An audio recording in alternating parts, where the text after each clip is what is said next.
Here's my representation of everybody involved in the game tonight.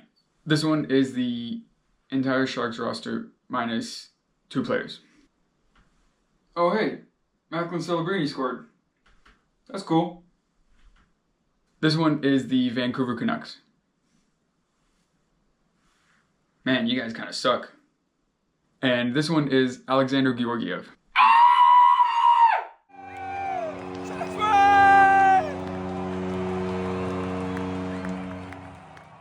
The Sharks lose 2-1 in overtime to the Vancouver Canucks.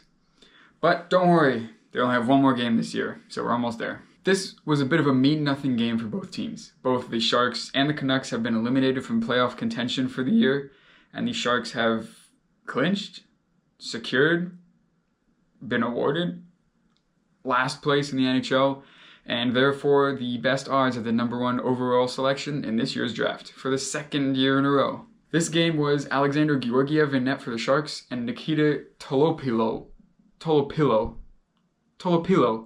in net for the Vancouver Canucks, making his NHL debut. And I couldn't tell you if he's any good because the Sharks barely made him work. He only faced 16 shots all game and saved 15 of them, so I don't know, maybe he is pretty good.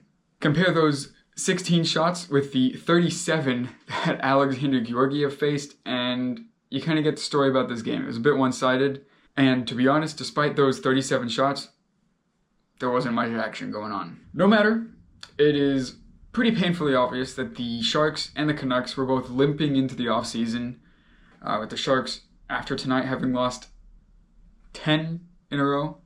Yeah, not great, but the good news is it's almost over. After the game against Calgary last night, the Sharks lost to injury Thomas Bordeleau, Jan Ruda, Zach Ostapchuk, and Jack Thompson. They all came out of the lineup, and replacing them was Daniil Gushin, Luca Cagnoni, and Jimmy Schultz from the Barracuda. Nobody really looked like they wanted to be there from the Sharks tonight, except for Georgiev standing on his head, and Macklin Celebrini putting on 7 shots on goal.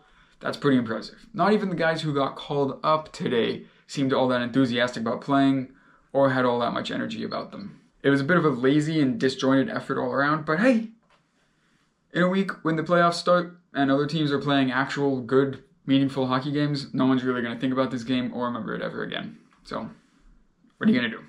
And I mentioned this in my last video, but the Sharks aren't winning many games right now, and I can point to probably the biggest reason why. Their #1 center tonight, in terms of ice time, Alexander Wenberg. And their #1 defenseman, in terms of time on ice, Timothy Liljegren.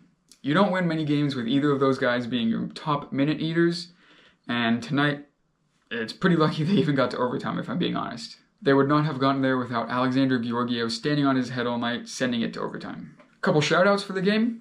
I think you can guess. Alexander Georgiev for his 37 shots against 35 save performance and a save percentage of 94.6. That's pretty good.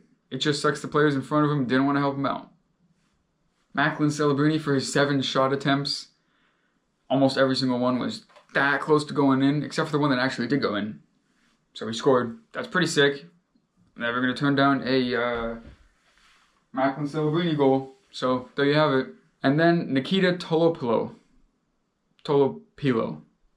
for his first NHL game and his first NHL win in overtime against the Sharks. Congratulations. Even though it was only 15 saves, a win's a win, especially with a .938 save percentage.